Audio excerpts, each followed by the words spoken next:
Literal translation? No, thank you. Hi, this is Ilaria from ilazed.com and welcome to the episode number 55 of my podcast Italian Language in English. In today's episode, I am going to talk about a common mistake usually made by English speakers.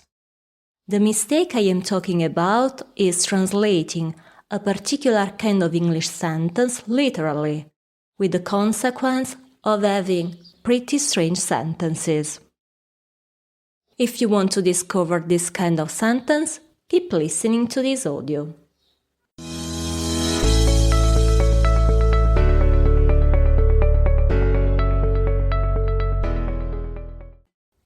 Anyone who has taken even a single course in translation knows how important it is to express concepts by translating them from one language to another as naturally as possible, without forcing it or making it clear that the original sentence actually comes from another language.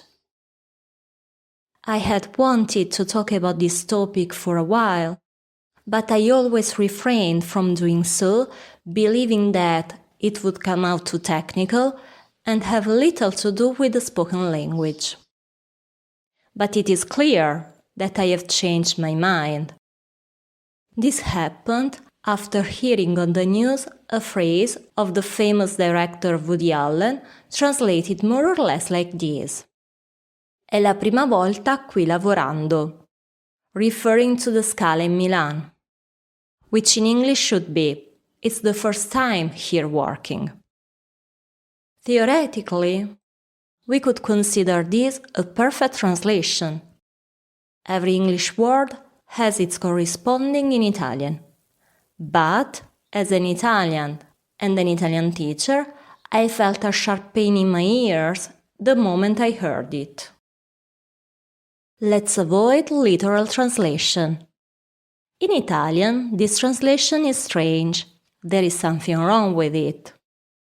And although I could gloss over such an error made by a foreign student, it is really unthinkable to accept it from an Italian.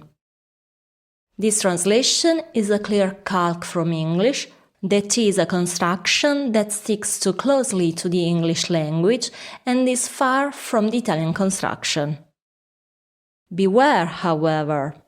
As translator Federica Ceto says, not all calques are evil, and the calque is sometimes a key element in the evolution of a language. Translation examples. Let us now try other similar examples from my lessons with my students and try to find the best translation. I saw her eating pizza. There were people working. Also, in these cases, what you need to do is to avoid translating these sentences letter by letter in order to make the sentence more Italian. Pretend for a moment that you are Italian and try to identify the most natural solution, the one that sounds best.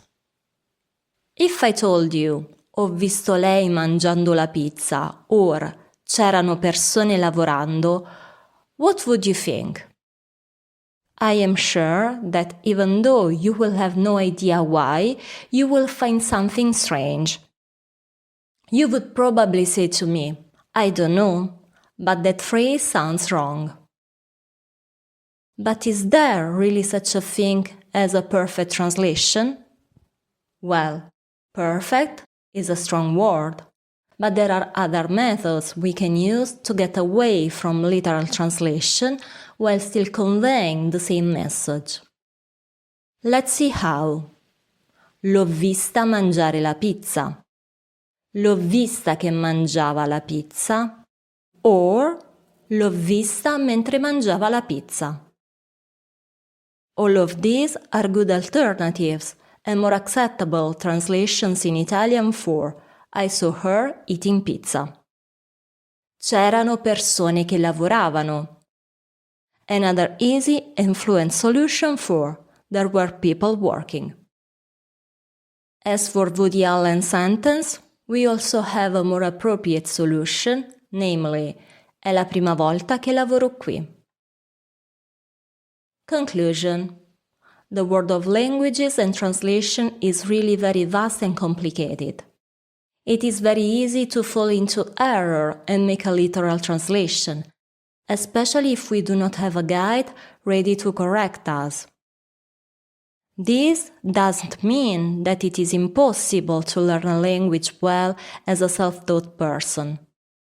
It does mean, however, that we need to be more careful and receptive, especially when we read and listen. When we have to translate from one language to another, our aim is to eliminate any unnaturalness and try to make our speech as fluent and close to that of native speakers. If you need other explanation about the Italian language and culture, take a look at my website, ilazed.com.